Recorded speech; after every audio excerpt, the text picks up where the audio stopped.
Welcome to the Positive Sports Podcast. I'll be your host this evening, Ed Montana. As you can see, my brother Alex is not with me today. We have been super busy. Life has kept us busy. We've got these crazy things called jobs, which are really kind of annoying when you stop and think about it.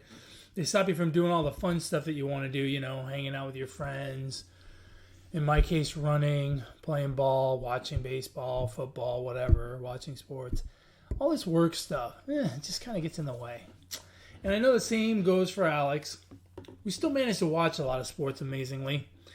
We can squeeze time in for sports no matter what. But it's hard to get together and coordinate schedules. Anyway, you don't need to hear that boring mumbo jumbo. The fact of the matter is, it's been a while since we've talked, about 3 or 4 weeks.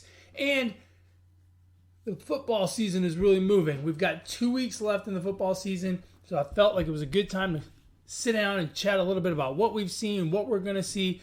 The one thing that's happened, first, before I start, let me say happy holidays to everybody. I hope everyone had a wonderful Christmas, Hanukkah, whatever it is you celebrate.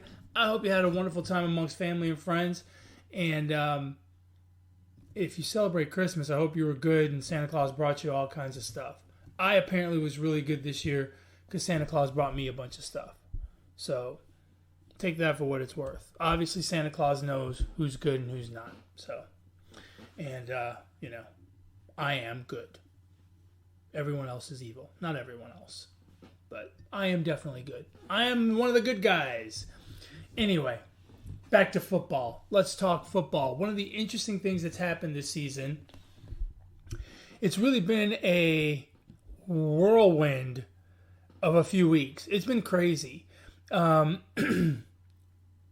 playoffs and the impending playoffs always make it very exciting, right? You wonder about teams that are going to get in, teams that aren't going to get in.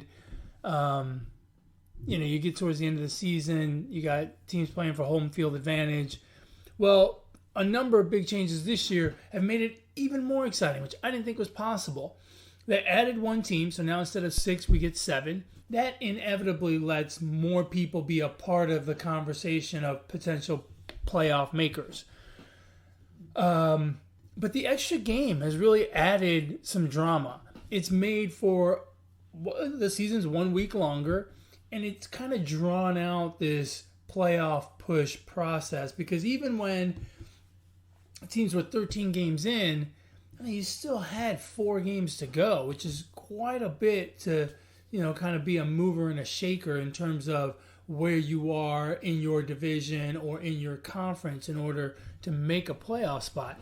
The other thing that became real interesting this year is with the addition of one more team, making it 7 per conference, now you've only got one team getting a bye in each conference. So being the best team in your conference really carries a heavy, heavy stick, right?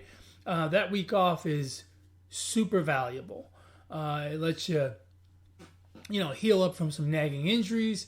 It gives you some rest while everyone else has to keep grinding. So it is a huge, huge advantage. The race at the top is very interesting to see who's going to get that home field advantage, who's going to get the home field advantage throughout and the bye. And the race at the bottom, who's going to get in, who's not, has been very, very interesting. It's much clearer in the NFC than it is in the AFC. In the NFC, you've got the Packers at 12-3. They are 1 game ahead of the Cowboys, Rams, and Buccaneers, respective leaders of their divisions, all at 11-4.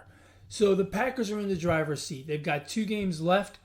They play at home against Minnesota, and then the last game of the season, they play against the Lions, albeit in Detroit. So they really control their own destiny, and they have a pretty good way of getting there, right? They could conceivably be 14-3. Minnesota has looked okay at best, at times good, at times terrible.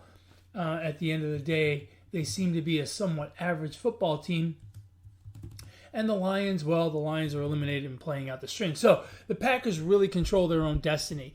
It'll take a slip up by them, and really you gotta think winning out for Dallas, the Rams, or the Buccaneers to be able to capture that top spot.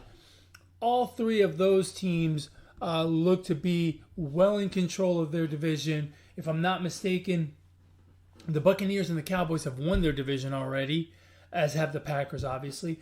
The Rams are in a bit of a dogfight with Arizona, but again, they're chasing the top spot, so there is no let up. There is no real... obviously, being a wild card as opposed to being a division winner means you play on the road the first week of the playoffs on wild card Saturday, Sunday, wild card weekend.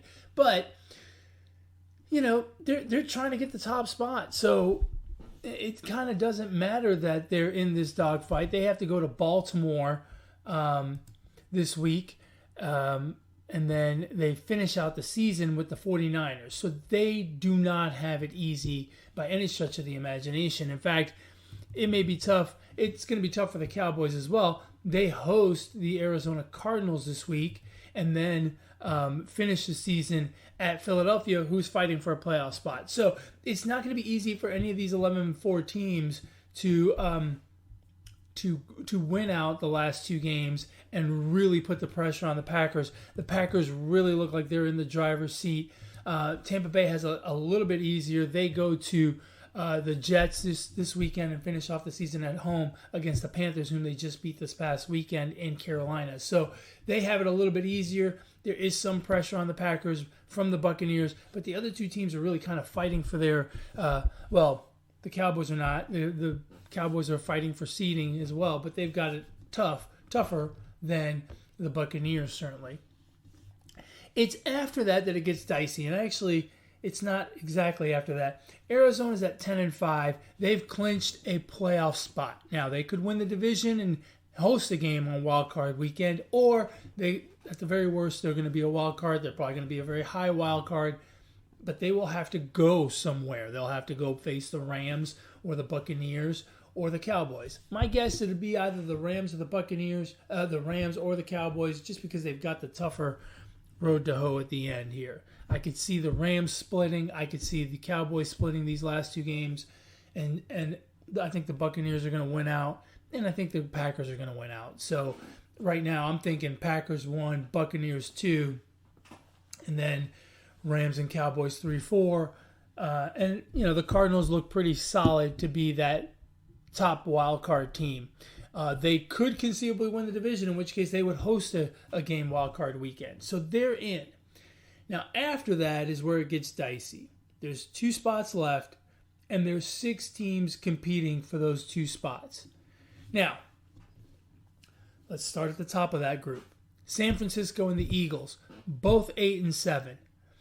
Behind them, you have the Vikings, Falcons, and Saints at 7-8. And then, finally, still in the hunt, technically, the Washington football team at 6-9. Now, look, I hate to be that guy that just talks chalk, but this one seems pretty easy to me. Philadelphia's going to get in. Philadelphia is playing good football. They go to Washington this weekend to play a Washington team that is banged up and really not playing good football. And then they finish the season off against the Cowboys, which is a rivalry game, but it's at home, which is a big plus for them. And the Cowboys could conceivably have nothing to play for. No shot at the 1 seed, and then being 2, 3, or 4. Of course, you want to be as high as you can, but the sense of urgency won't be the same for them as it will be for the Eagles. So I think the Eagles get in. And now we're talking about that 7th spot. And this is where it gets a little dicey. San Francisco is in the driver's seat for that spot as well. And the scheduling gods have smiled upon them this week in that they get to host the Houston Texans. So, you got to figure they can win that game. Of course, don't tell the Chargers that, who lost to the Texans this past weekend. So they've got that game, and then they finish the season having to go to LA to play the Rams. I've already mentioned the Rams and what they're up against, so who knows what's going to happen there. It's going to be tough.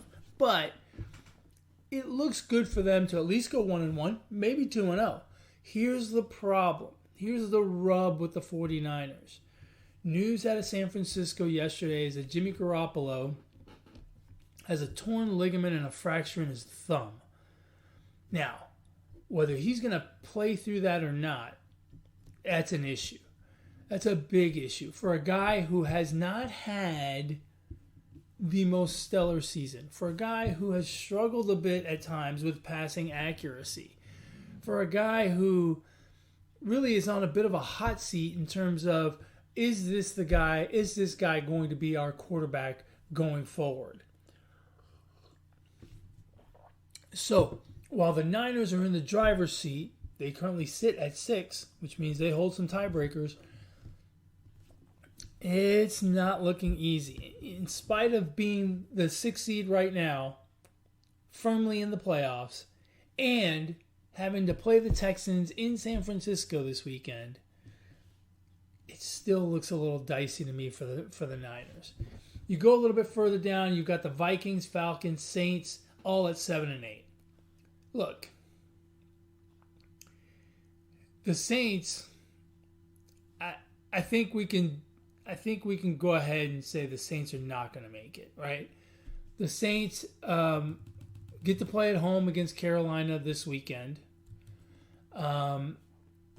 before finishing out the season at Atlanta. That could be a do or die game for both of those teams. The problem is the Saints have injuries all over the place. They've got COVID issues. It's just not going well for them. We saw what they did against Miami this past Monday. It was a train wreck. The offense was a complete and total train wreck. They only have Alvin Kamara out there by himself on offense, it seems like. It's just not going to happen for them. I think it's just going to be too much. That Miami loss, I think, sealed their fate. You've got Atlanta at 7 and 8. They've got a tough road to hoe because they have to go to Buffalo this week. Not easy to play. Not an easy football team to play. Not an easy place to play in December/January. I guess it'll be January by then. It's just not going to be easy. A Buffalo team that is in a dogfight to win the AFC East. So their schedule really not favorable to them. And look, at this point in the season, as much as you look at the records and whatnot, you really got to look at the schedule because it's who you play. I mean, San Francisco, like I mentioned, is being gifted having to play the Texans here in week 17. But, and then the Falcons have to go to Buffalo. Obviously they got the harder end of the scheduling deal. Not that the scheduling gods knew this up front, but it's going to be harder for them. And then they finish off with the Saints, who could be eliminated by that point, have nothing to play for, or could be still in it, which would make for a very interesting game. And then the other 7 and 8 team that we're talking about, Minnesota, they, as I mentioned earlier, have the tall task of having to go to Green Bay and then finish out the season at home against the Bears. Now, going to Green Bay is not going to be easy because Green Bay is obviously playing for something. So Green Bay is going to, give it all they got. So it looks tough for Minnesota. And then finally, you've got Washington. Look, I think Washington's done, for lack of a better word. I mean, they play the Eagles this weekend, and that could be the final nail in the coffin because I'll tell you what, Philly's looking good lately. They're running the ball well, and Washington's just decimated with injuries and COVID issues and whatnot. They're fighting amongst themselves on the bench. It's not going to be pretty. I think they're done this weekend. They finish off with the Giants, which, if they manage to pull off a win against the Eagles, would make things very, very interesting.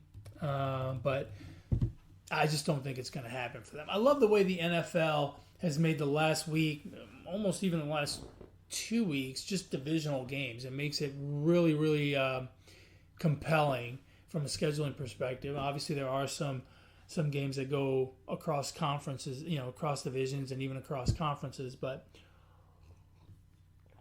the last week of the season is all division games, which, a lot of times you can throw records out the window with those division games because the rivalry is that heated. let's look over at the AFC. Now, for listeners of this podcast, I'm going to go ahead and on the record apologize right now. Because I said, the genius that I am, I said that Kansas City looked like they were done. Earlier in the season, they just looked a mess. They looked uninterested. It did not look good. And now, as we enter the last 2 weeks of the season, we find that they sit atop the AFC conference standings. So, I was a little bit wrong. Maybe just a little bit, maybe that much. I was off a little. Not only are they atop the division, they are in the driver's seat. They sit very pretty atop the AFC. They have a one-game advantage over Tennessee, so they are at 11-4, and in the driver's seat to get that bye throughout the playoffs. They have the Bengals at Cincinnati this week, which will not be easy, and then they finish off at Denver against the Broncos, a Broncos team that is in, at the very tail end of the teams that are still eligible to make the playoffs. So they may not be in the playoff hunt anymore by the time that game rolls around. Now, the game against Cincinnati is not going to be easy. They should beat the Bengals. But remember, they lost earlier in the year to Tennessee. So they need to win the AFC outright in order to get that bye. Otherwise, if they tie with Tennessee, Tennessee would get that tiebreaker. Now, Tennessee does not have it easy. They're still fighting to win their division because Tennessee is at 10-5, Indianapolis at 9-6, nipping on their heels. And Tennessee is another team that has just been absolutely destroyed by injuries. They lost Derrick Henry for the year earlier in the season, but the injuries just keep mounting. They finally got Brown back this past week, but again, it seems like they have half of their offense on IR. And it's been tough. And the COVID issue, right, has some of these teams have just gotten destroyed with COVID. Baltimore's one of them. Tennessee's another one. Washington has, half of their team on the COVID list. I mean, it's rough. And Tennessee this week hosts Miami. And then they finish off the season going down to Houston to play the Texans. So, if they can get through this Miami game and get a win, they're positioning themselves well to win the division and possibly, depending on what happens with Kansas City this week, they're positioning themselves to not just win their division, but be the number one team in the AFC for that bye week. Like I said, nipping at their heels are the Indianapolis Colts. To me, the Indianapolis Colts are probably the most underrated team in the NFL. They can run the football and really control the game offensively. Taylor's having an incredible season, and they are offensively extremely good. Defensively, they're a good football team. They control both sides of the line of scrimmage, and they look great. Now, as I say that, here we go, right? The dreaded COVID. Come to find out today, Carson Wentz will not play in this weekend's game against the Raiders at home because he is on the COVID list. Now, they finish off the season in Jacksonville against the Jaguars, so you would think that that's going to be a win for Indianapolis. But now this Las Vegas game has become much more difficult without Carson Wentz behind the wheel. I still think they can get it done. They're that good of a football team when it comes to running the football. I think they can do it. Vegas is obviously, they're playing for their playoff lives. They're one of the many 8-7 teams down there trying to get in as a wild card. They're not going to win their division, obviously, because they're in the division with the Chiefs. So they have everything to play for. But Indianapolis is just too good. Indianapolis wins this weekend. Indianapolis wins both of their games, and they're going to make the playoffs either as a wild card or as a division winner, but they're definitely making the playoffs. And then you look at a couple of other 9-6 teams. Well, there's one that's real simple, right? The AFC East. You've got the Bills and the Patriots tied atop the AFC East at 9-6. The Bills have the tiebreaker right now, but that could change as the last 2 weeks play out. Buffalo gets to host Atlanta this week. New England gets to host Jacksonville. Two very winnable games for both of those teams. Buffalo then goes and plays the Jets in the last week of the season, while New England gets to finish off the season against the Dolphins. So, when it comes to the schedule, big advantage to the Buffalo Bills. Sure, New England's got it easy this week with the Jaguars, but Miami is in a dogfight to get into the playoffs. They're one of those many 8-7 teams, and they're playing well. Yeah, are they beating up on bad teams like the Jets sometimes? Sure.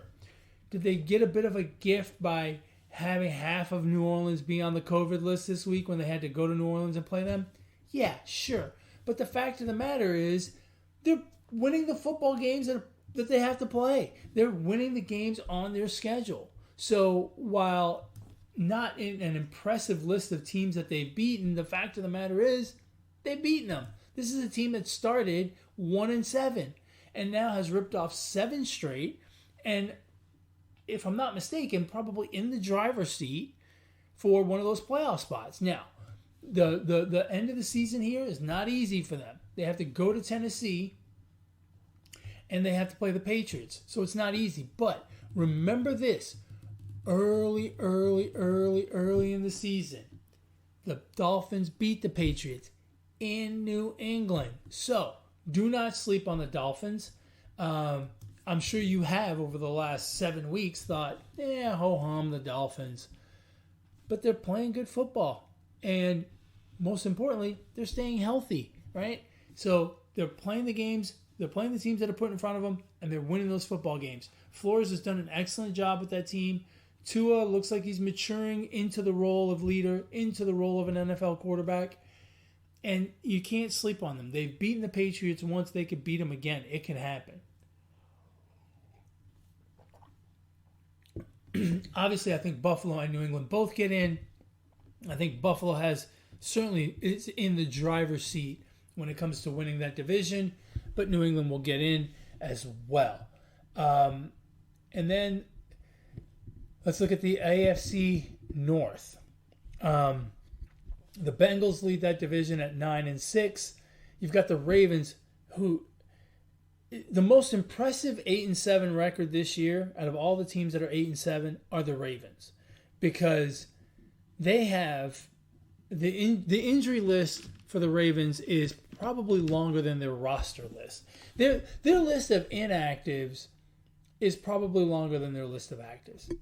Hyperbole, I'm sure, but I'm telling you, the injury list is ridiculous. The COVID list on that team is ridiculous. It's a wonder that they've won 8 games this season. It really is.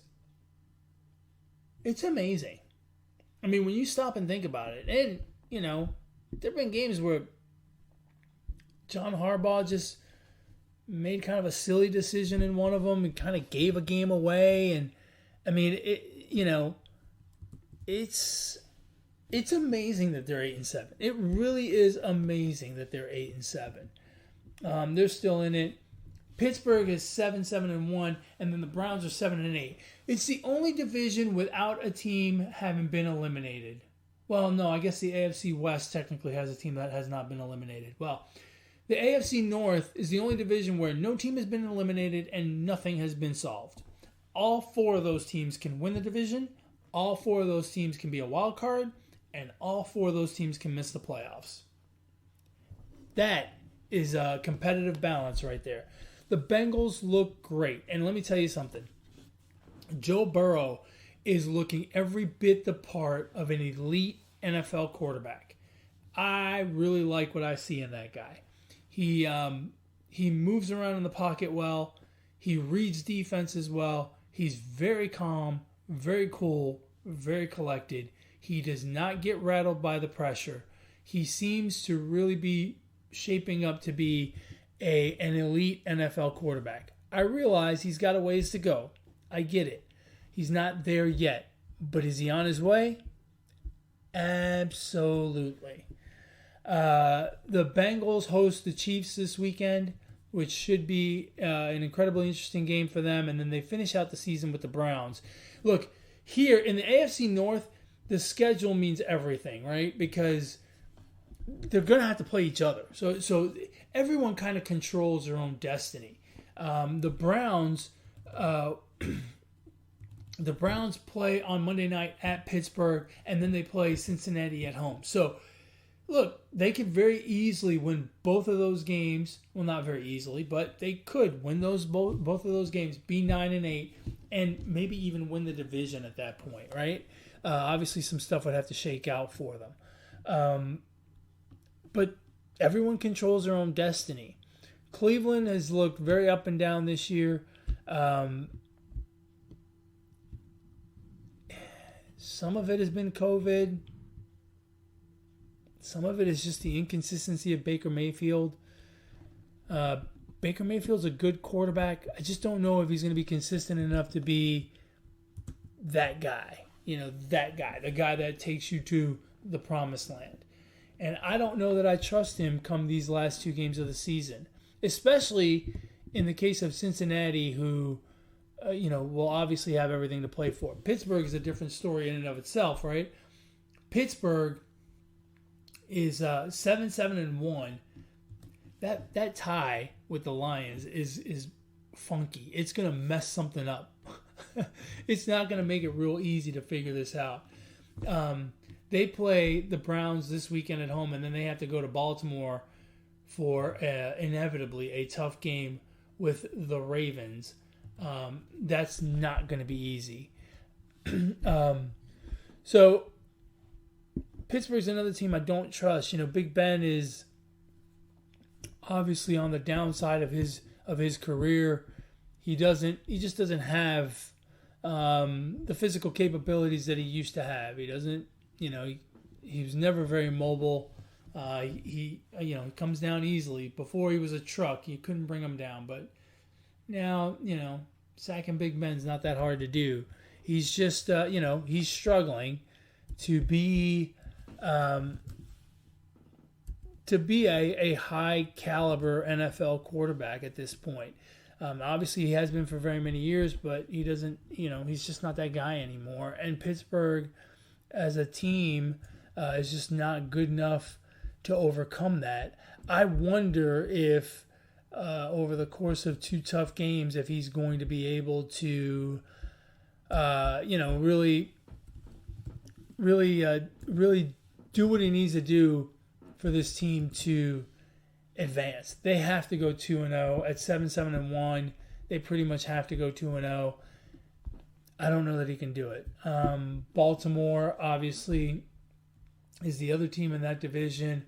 They've got a tough road to hoe as well, right? They have the Rams at home and the Steelers at home, and that is a big plus for them playing at home. However, it's not going to be easy against either one of those teams. Those Pittsburgh games are always a dogfight. And, again, they have so many injuries to overcome. They can't seem to stay off the COVID list. There's just no easy way with them. I'm not going to give you a prediction on the AFC North. I have no freaking idea. It is confusing as can be. All of the different variables of who can get in and how and this, that, and the other thing confuses the hell out of me. And at the end of the day, Cincinnati's really the only team I have faith in. The other three teams I have no faith in for a variety of reasons. So I really don't know what's going to happen. I think Cincinnati makes it. But other than that, I couldn't tell you if those other three are going to make it as a wild card, not make it as a wild card. I have no idea. And that's the beauty of the NFL. That's the beauty of it, right? And even when you think you have an idea, right? Stuff happens. Look at the Chargers this past weekend against the Texans. You thought, oh, the Chargers will win that game. Nope. Speaking of the Chargers, let's move on to the AFC West. The Chiefs are in. We know the Chiefs and what they have to do, right? They obviously have, they've got to win out in order to get that one seed and get the bye. We have a de facto elimination game on Sunday, I believe, because the Denver Broncos at 7-8 go to LA to play the Chargers, who are at 8-7. I think the winner of that game is still alive. The loser of that game likely done. Certainly for Denver, they'd be done because they would be 7-9. I don't think 8-9 is going to get in this year. So for them, it's a must win. Another team that COVID has run rampant through them. Who knows what they're going to be able to do, all things considered. And it really doesn't get any easier for them after they play the Chargers, because then they have to play the Chiefs the last week of the season. So I'm not holding out hope for the Broncos. So back to the Chargers. The Chargers obviously have that game with Denver, which is a big game. They finish off the season against the Raiders, and it is in Las Vegas. The Raiders are 8-7. The Chargers are 8-7. The Raiders have to go to Indianapolis this week. So when it comes, I think I'm gonna say the same thing about the AFC West that I said about the AFC North. I have no idea. I know Kansas City's going to get in. I even dare to say I think they're going to win the top seed. But after that, I have no idea. I don't think Denver's going to make it. It's going to come down to the Chargers and the Raiders. The Raiders, a tough game with Indianapolis this weekend. The Chargers, a tough game at home against Denver. So they both have tough games. And then they have to play each other. So, and they have to worry about teams in other divisions, right? Like the AFC North and the Miami Dolphins from the East. And they don't have to worry about it. And I guess they don't really have to worry about anyone from the South, because the Colts are going to make it and the Titans are going to make it. So it's going to come down to, it could very well come down to that game between the Chargers and the Raiders in Las Vegas. It is a late afternoon game that is going to be must-watch TV. I mean, even if you're not an AFC fan, even if you're a fan of, the Packers, that game between the Chargers and the Raiders will probably have everything on the line on whether they get in or not, and it should be a lot of fun to watch. And you need to cozy up to the TV that day, and let's see how that all shakes out. I personally think the Chargers are going to make it, but I wouldn't be shocked if the Raiders did. Like I said, the Raiders have the tougher schedule this week, going to Indianapolis as opposed to the Chargers being at home against Denver, but Indianapolis doesn't have Carson Wentz. So, there's so many moving pieces. I hope you guys have been enjoying the football season. Let me tell you something. Between the expanded schedule, the expanded playoffs, the only one team gets a bye, the NFL being the most week-to-week league there is, and COVID, this has been the most entertaining and unpredictable season ever. I was wondering the other day, like, if you picked the outcome of, and I think I'm gonna do this next year. I wish I'd done it this year. Pick the outcome of every single game before the season starts. How many would you get right? How many would you get right? Think about that. I do a pigskin pick'em every week. Pick the winner of every game.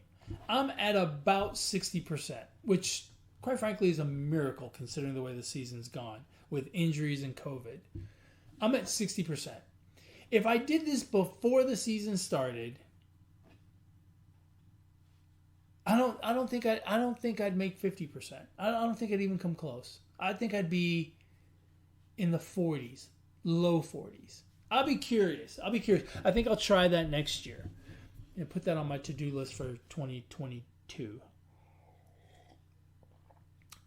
We are in the roaring 20s. The roaring 20s of the 1900s were a great time. The roaring 20s of the 2000s has been miserable. We got hit with this COVID thing in March of 2020, and it's still fucking here. It is amazing. We have had a miserable 2 years to start this decade. The roaring 20s. These are not the roaring 20s of the 1900s. These are the roaring 20s of the 2000s. And they are the miserable 20s. Maybe miserable's pushing it. Maybe miserable's going too far. Anyway, just food for thought. As always, folks, you can catch our show on YouTube, Podbean, Google Play, iTunes, Spotify, whatever podcast platform you choose for your listening pleasure. You can find the Positive Sports Podcast. You can reach the show via email, positivesports10@gmail.com, positivesports10@gmail.com. If you want to get a hold of my brother, Alex, and talk basketball, football, or any other sport, well, I shouldn't say any other sport. He's a big three guy, baseball, football, and basketball. And he'll occasionally dabble in some soccer, I think, especially around World Cup time. But then, even then, he's not. He's a big three guy. You can reach my brother on Twitter at Brooklyn Gaucho1. And if you want to get a hold of me on Twitter, I talk about any sport and every sport. I don't care. I love sports. All of them. All of them. I'm like a fat man at a buffet, man. I love me some sports. So any sport you want to talk about, or food, because I'm a big food guy too.